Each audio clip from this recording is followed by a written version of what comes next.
Suffering, it's probably one of the oldest, deepest questions humanity has ever asked.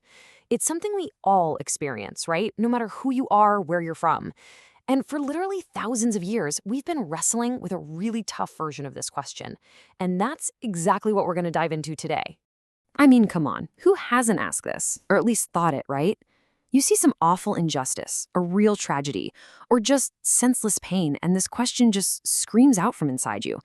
And here's the thing, it's not some abstract puzzle for philosophers. Nope, it's personal, it's raw, it's emotional. And believe me, this isn't a new conversation. We've been having this debate for a long time. I'm talking over 1,600 years ago. You had guys like St. Augustine already wrestling with this exact same thing. He was trying to figure out, how can a world made by a perfectly good God have so much, well, bad stuff in it? So, over time, this huge, ancient question got a fancy philosophical name. It's called the problem of evil. But, and this is the really cool part we're going to get to, the real problem might actually be with the problem itself. Okay, so here's what's so fascinating. This isn't just a simple question of why is there pain, at least not in the Judeo-Christian tradition. It's way deeper than that. It's a full-blown logical contradiction. Think about it. How can you have these two things coexisting? A perfect, all-good God and a world that's so often imperfect and just filled with pain. How does that work? All right, let's really break this paradox down. It's like a three-step trap. Step one, God is all-knowing, right? That means he knows about every single bit of suffering. Nothing gets past him. Step two, God is all-powerful. So he has the power to stop that suffering if he wanted to. And step three, God is all-caring. So of course he wants to stop it.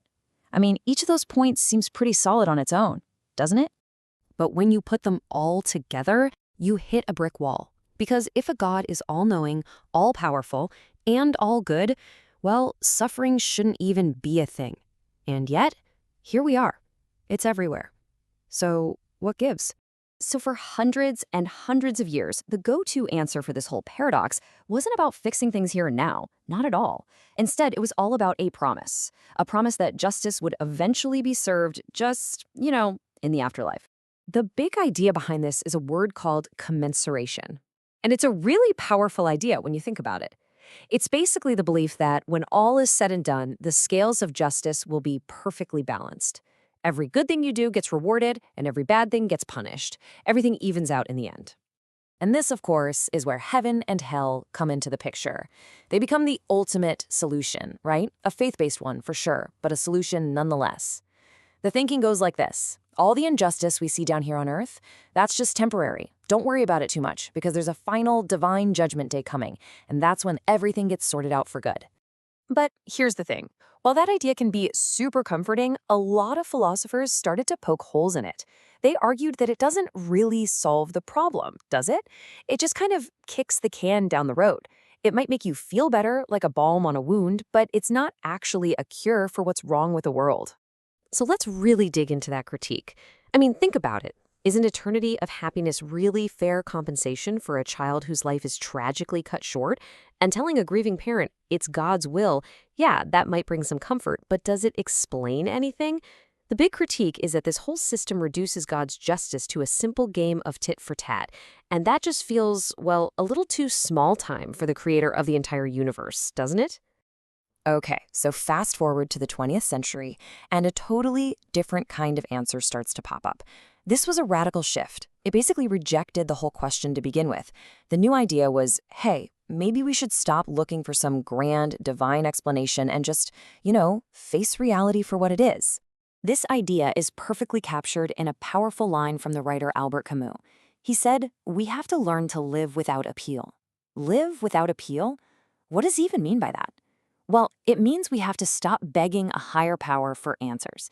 Stop looking for justice, for meaning, for some neat explanation.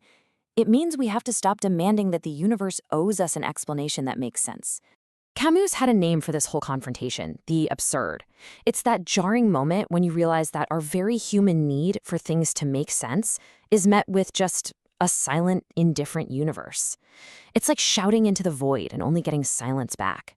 And you have to remember, for thinkers in post-war Europe who had just seen unimaginable, senseless suffering, this wasn't just some clever theory. This felt like real life. So, for guys like Camus and Nietzsche before him, trying to wrap up suffering in a neat little package with a theological bow on top, they called that philosophical suicide. You're essentially giving up on thinking for yourself. For them, the whole point isn't to justify suffering. It's to stare it right in the face and, in that struggle, forge your own meaning out of it. And all of this leads us right to the absolute core idea of what we're talking about today. It's a radical flip of the script. It takes the spotlight off of God or the universe and shines it right back on us. Get this. What if the world isn't broken?